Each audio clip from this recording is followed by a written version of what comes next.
Hello aspirants, welcome to my channel wisdom TET initial. Let's start the CTP class.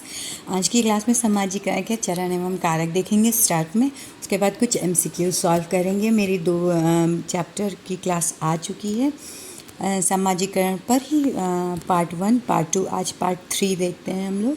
ठीक है, कुछ MCQ solve करने से पहले सामाजिकरण के चरण एवं कारक के बारे में देख लेते हैं। सामाजिकरण की प्रक्रिया में जब कोई भी व्यक्ति इंटर करता है या उसका एक्टिव सदस्य बनता है या सामाजिकरण की प्रक्रिया में शामिल होता है, तो तीनों अवस्थाओं में किस तरह से शामिल होता है वो देखेंगे। सबसे पहले बाल्यावस्था। सबसे पहले अभिभावक से बच्चा सामाजिकरण सीखता है, दूसरे शिष्यों से यानी कि अपने साथियों से, ठीक है, पढ़ाई एवं चलचित्र द्वारा, कक्षा में बालक एवं अध्यापक के द्वारा, दूसरे अन्य बालकों के द्वारा। ठीक है, इतने लोगों से बाल्यावस्था में वो सामाजिकरण की प्रक्रिया को सीखता है। सामाजिकरण क्या होता है? एक्टिव मेंबर समाज का बनने के लिए एक बालक को बाल्यावस्था में इन पॉइंट्स की ज़रूरत पड़ती है। फिर आपका युवावस्था ले लेते हैं। ठीक है, युवावस्था में अन्य दूसरे युवकों से सामाजिकरण सीखता है, अपने अभिभावक से, माता पिता से। ठीक है, वृहद समुदाय से सीखता है। समुदाय में जो गण होते हैं वो युवावस्था में सामाजिकरण के बहुत मेन रोल करते हैं। ठीक है, राजनीतिक दल, चर्च एवं विद्यालय, ठीक है, समूहों के द्वारा, पढ़ाई, चलचित्र एवं रेडियो के द्वारा सामाजिकरण सीखता है। प्रौढ़ावस्था में पत्नी, बालक, घर, पड़ोसी, चर्च, ठीक है, व्यावसायिक समूह, चर्च में मंदिर, मस्जिद, कुछ भी आ सकता है आपकी मान्यताओं के हिसाब से। तो ये तीन अवस्थाओं में बालक प्रक्रिया में जिसके चरण है और कारक है सामाजिकरण की प्रक्रिया, बालक इन से सीखता है। ठीक है, एक्टिव मेंबर होने के लिए। तो इससे पहले की थ्योरी में इससे जो 2 पार्ट पहले क्लास के हो चुके हैं, सोशलाइजेशन का पार्ट 1 पार्ट 2 क्लास 5 के, आज का क्लास 5 का पार्ट 3 है। तो थ्योरी इतनी ही पढ़ाएंगे और आपके एमसीक्यू सॉल्व करवा देते हैं, जो कि बहुत इम्पोर्टेंट है और लास्ट ईयर आ चुके हैं, आपके आए हुए क्वेश्चंस हैं। ठीक है, जो कि हम लोग सॉल्व करते हैं, बहुत इम्पोर्टेंट है। अच्छा, सॉल्व करने से पहले प्लीज़ मैं जो नए स्टूडेंट्स हैं मेरे चैनल पर, उनको शेयर करें, लाइक करें और सब्सक्राइब कर दें चैनल को। ठीक है, ताकि मैं अच्छे से अच्छा कंटेंट आप तक पहुंचा सकूं और पढ़ाई में भी इंटरेस्ट आए सब्सक्राइबर के बढ़ने से। ठीक है, क्वेश्चन नंबर 11 देख लेते हैं। निम्नलिखित कथनों में से 10 तक इससे पहले वाले वीडियो में आ चुका है, 11 से स्टार्ट करते हैं। निम्नलिखित कथनों में से कौन सा कथन सही नहीं है? ठीक है, मैंने इससे पहले भी बताया था, नहीं वाले क्वेश्चंस को बहुत ध्यान से पढ़िएगा, बच्चे इसी में कंफ्यूज हो जाते हैं। स्टार्टिंग अगर आप पहली बार पेपर दे रहे हैं तो सबसे पहले आप नहीं और पॉजिटिव नेगेटिव दोनों तरह के क्वेश्चंस में फ़र्क डिफरेंट देख लीजिए। ठीक है, क्या क्या डिफरेंस होता है, और जो देख चुके हैं, जो एग्ज़ाम दे चुके हैं उनको तो पता होगा। ध्यान से एग्ज़ाम ये क्वेश्चंस को पढ़ें, देखिएगा आपके बहुत अच्छे नंबर आप स्कोर करेंगे सीडीपी पर स्पेशली। निम्नलिखित कथनों में से कौन सा कथन सही नहीं? विद्यालय शिक्षा का औपचारिक साधन होने के साथ साथ या बालकों में सामाजिकरण की प्रक्रिया को तीव्र गति प्रदान करता है। ठीक है, और दूसरा ऑप्शन आपका है, परिवार एवं समाज में अनुकूल होने की प्रक्रिया को समायोजन कहते हैं। ये दोनों ही सही हैं। बालकों में समायोजन में उनके मित्र समूह की भूमिका नहीं होती है। ये देखिए पढ़ने में ही समझ में आ रहा है, ये नहीं है। ठीक है, आपका 12 देख लेते हैं। निम्नलिखित कथनों के बारे में विचार कीजिए। शिक्षा का मुख्य उद्देश्य समाज में योग्य नागरिकों का निर्माण करना। शिक्षकों का नैतिक कर्तव्य है कि वो बालकों में शिक्षा के द्वारा सामाजिकरण का विकास करें ताकि बालकों में आदर्श मूल्य एवं सांस्कृतिक मूल्यों का विकास हो। उपरोक्त कथनों में से कौन सा कथन सही है? ठीक है, इसमें से पूछा गया कौन सा पॉजिटिव है यानी कि सही है। तो आपका एक और दूसरा दोनों ही सही हैं। ठीक है, यानी कि आपका आ गया तीसरा आंसर होगा, थर्ड वाला आपका ये सही आंसर है, थर्ड वाला। शिक्षा का मुख्य उद्देश्य समाज में योग्य नागरिकों का निर्माण करना होता ही है। शिक्षकों का नैतिक कर्तव्य बालकों में शिक्षा के द्वारा सामाजिकरण को विकसित करे ताकि बालकों में आदर्श मूल्यों एवं सांस्कृतिक मूल्यों का विकास कर सके। ठीक है, आपके 2 क्वेश्चन हो गए, 3 से लेते हैं। ये सबसे अधिक गहन और जटिल सामाजिकरण होता है। ठीक है, ये आपका सीटेट जून 2011 में आया हुआ क्वेश्चन है, इसको बहुत ध्यान से पढ़िए। ठीक है। शायद ये दोबारा भी आ सके या इसका रूप चेंज करके दोबारा दे सकते हैं, ठीक है। सबसे अधिक गहन और जटिल सामाजिकरण होता है, ठीक है। इसका किशोरावस्था के दौरान, किशोरावस्था को तनाव और तूफान की एज भी कहा जाता है, ये आपको पता होगा ना। इसमें ही सामाजिकरण भी सबसे जटिल होता है। अल्पवयस्क बच्चों के अधिगम में अभिभावकों की भूमिका होनी चाहिए। ये यूपी टेट नवंबर 2011 में आया हुआ क्वेश्चन है। ये यूपी टेट वाले बच्चे भी ध्यान से इस क्वेश्चन को देखें। अल्पवयस्क बच्चों के अधिगम में अभिभावकों की भूमिका होनी चाहिए, ठीक है। संवेदनात्मक, ठीक है। विद्यार्थियों को विद्यालय में खेलना क्यों उचित है, ये यूपी टेट नवंबर 2011 का आया हुआ क्वेश्चन ये भी है। तो आपका आंसर ये सहयोग एवं संतुलन का विकास करेगा। ये विद्यार्थियों को विद्यालय में खेलने से एक तो अपने पीयर के साथ खेलने में सहयोग भी मिलता है, ठीक है। आनंद आता है सहयोगियों के साथ खेलने में। संतुलन का विकास अपने आप डेवलप हो जाता है, ठीक है। परिवार एक साधन है, ये भी मोस्ट इम्पॉर्टेंट क्वेश्चन है यूपी टेट के नज़रिए से भी और सी टेट के नज़रिए से, दोनों देखिए। परिवार एक साधन है, ठीक है, अनौपचारिक शिक्षा का, ठीक है। औपचारिक शिक्षा का नहीं, अनौपचारिक शिक्षा का साधन है। एक शिक्षक विद्यार्थियों में सामाजिक मूल्यों को विकसित कर सकता है, ठीक है। एक शिक्षक विद्यार्थियों को सामाजिक मूल्यों में विकसित कर सकता है। ये यूपी टेट नवंबर 2011 का क्वेश्चन है आपका। इसका आंसर आदर्श रूप में बर्ताव करना, ठीक है। किसी विद्यार्थी की सबसे महत्वपूर्ण विशेषता क्या होती है, स्टूडेंट की मुख्य विशेषता क्या होती है, इस पर ध्यान दीजिए। सहभागिता, ठीक है। सहभागिता जो होती है एक विद्यार्थी की सबसे महत्वपूर्ण विशेषता होती है। कौन सा सिद्धांत व्यक्त करता है कि मानव मस्तिष्क एक बर्फ़ की बड़ी चट्टान के समान है, जो कि अधिकांशतः छिपी रहती है और उसमें चेतन के 3 स्तर होते हैं। ये कौन सा सिद्धांत बताता है, ठीक है। ये आपका तीसरा मनोविश्लेषणात्मक सिद्धांत बताता है। मनोविश्लेषणात्मक सिद्धांत के बारे में हमने आपको पहली क्लास में थ्योरी में समझाया है, ठीक है। आगे देख लेते हैं आपका 20th क्वेश्चन। निम्नलिखित में से कौन सी संस्था सामाजिक परंपराओं के हस्तांतरण में सबसे अधिक योगदान करती है, ठीक है। ये बिहार टेट में आपका अप्रैल 2011 का क्वेश्चन है। आपकी कौन सी संस्था सबसे ज़्यादा हस्तांतरण करती है, आपका परिवार, ठीक है। आपके परिवार से ही सबसे ज़्यादा आप सामाजिकरण सीखते हैं, एक्टिव मेंबर समाज के होते हैं। सबसे पहली पाठशाला भी परिवार होती सामाजिकरण की। सामाजिक अधिगम आरंभ होता है, ठीक है। सामाजिक अधिगम जो होता है वो स्टार्ट होता है संपर्क से, ठीक है। सामाजिक अधिगम यानी कि समाज में रहकर सीखना। सामाजिकरण की वह प्रक्रिया जिसमें बच्चे व वयस्क सीखते हैं, ठीक है, सीखते हैं। तो इन सभी से, परिवार से भी सीखते हैं, देखिए, विद्यालय से भी सीखते हैं और श्रेष्ठ जनों से भी सीखते हैं, ठीक है।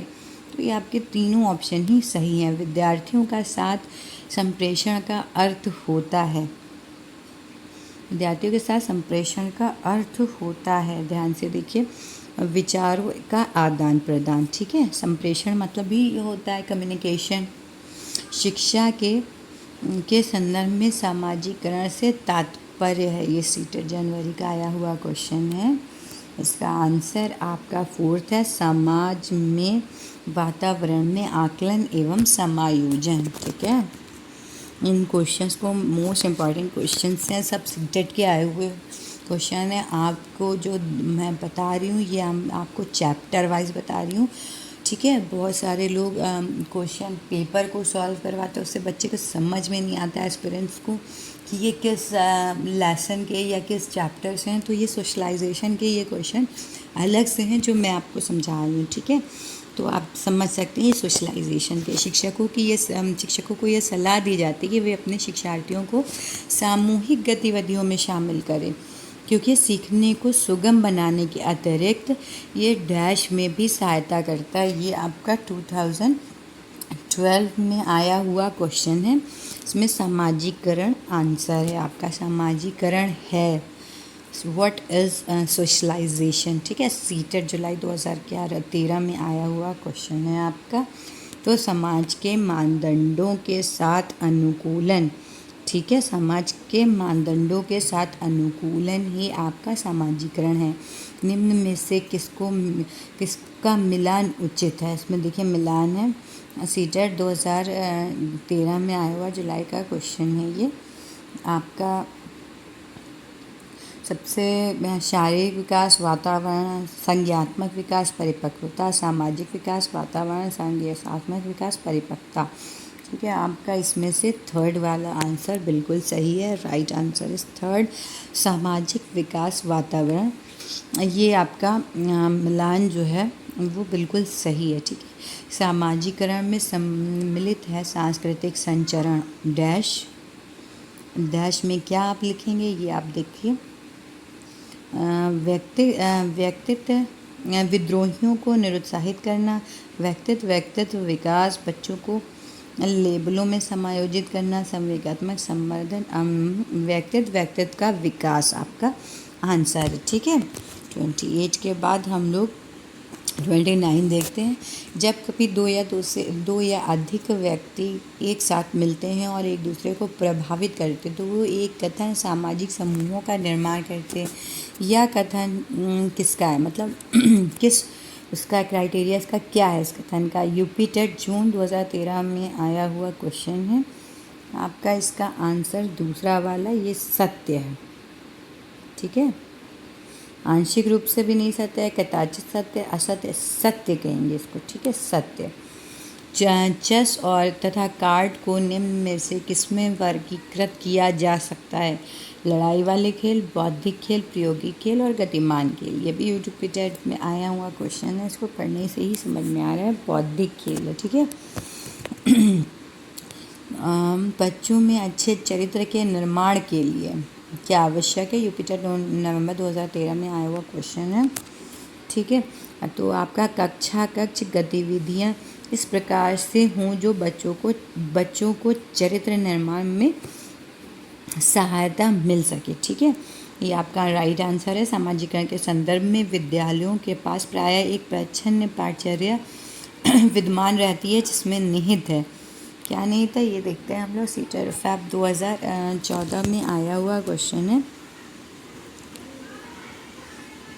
ये आपका। थोड़ा सा थर्ड और फोर्थ ऑप्शन इसमें नहीं है, तो आपका आंसर फोर्थ वाला ही है, जो मैं आपको पढ़ के बता देती हूँ। थोड़ा सा मिसप्रिंट है आपका। अंतःक्रिया व सामग्री द्वारा विद्यालयों में प्रस्तुत किए जाने वाली सामाजिक भूमिकाओं में संबंध और अनौपचारिक संकेत इसका राइट आंसर है, ठीक है। 8th देख लेते हैं। निम्नलिखित में से कौन सी सामाजिकरण की निष्क्रिय एजेंसी है? निष्क्रिय एजेंसी, ध्यान से देखो एस्पिरेंट, इसमें एजेंसी पूछा गया। सीटेट सितंबर 2014 में आया हुआ क्वेश्चन है, ठीक है। मोस्ट इम्पॉर्टेंट आपका सार्वजनिक पुस्तकालय, ठीक है। मनोसामाजिक सिद्धांत निम्न में से किस पर बल देता है? आपका उद्यम और मुकाबले में हीनता स्तर, सामाजिक प्रत्याशाओं के अनुरूप व्यवहार की योग्यता का अधिगम सामाजिक विकास कहा जाता है। ये उक्त कथन है, किसका कथन है? ये यूपी टेट 2014 में आया हुआ क्वेश्चन है आपका। ये सर हरलॉक का कथन है, ठीक है। हरलॉक ने कहा था सामाजिक प्रत्याशाओं के अनुरूप व्यवहार की योग्यता का अधिगम सामाजिक विकास कहा जाता है, ठीक है। शिक्षा का उद्देश्य है, शिक्षा का उद्देश्य देखिए अच्छा नागरिक बनना, ऐसे व्यक्तियों का निर्माण जो समाज के लिए उपयोगी हो, व्यवहारिकता का निर्माण करना, उपरोक्त सभी, इसमें उपरोक्त सभी होगा, ठीक है।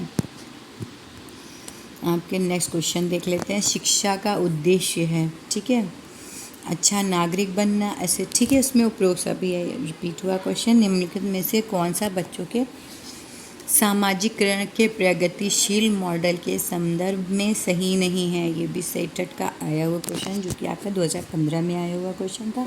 देखिए सारे क्वेश्चन मोस्ट इम्पॉर्टेंट है, तो बहुत ध्यान से पढ़ें और अपने फ्रेंड्स में भी शेयर करें। ताकि वो और आप साथ मिल के पढ़ सकें। ठीक है, इसका आंसर आपका बच्चे विद्यालय में बताई गई बातों को स्वीकार करते हैं। ठीक है, बातों को स्वीकार करता है, चाहे वो उनकी सामाजिक पृष्ठभूमि कुछ भी हो। ठीक है, सामाजिकरण एक प्रक्रिया है मूल्यों, विश्वासों एवं अपेक्षाओं को अर्जित करने की। ठीक है, निम्नलिखित में से कौन सा सामाजिकरण का एक प्रमुख प्रकार है? ठीक है, सामाजिकरण का प्रमुख प्रकार है परिवार। ठीक है, आपका 14 क्वेश्चन ले लेते हैं।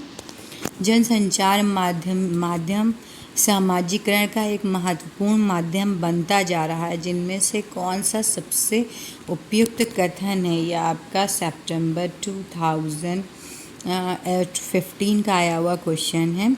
जनसंचार का माध्यम सामाजिकरण का एक महत्वपूर्ण माध्यम बनता जा रहा है, तो इसका आंसर आपका जनसंचार माध्यमों की पहुंच बढ़ रही है और जनसंचार माध्यम अभिव्यक्ति, मूल्यों और विश्वासों को प्रभावित करता है। ठीक है, सामाजिकरण की प्रक्रिया में शामिल नहीं है।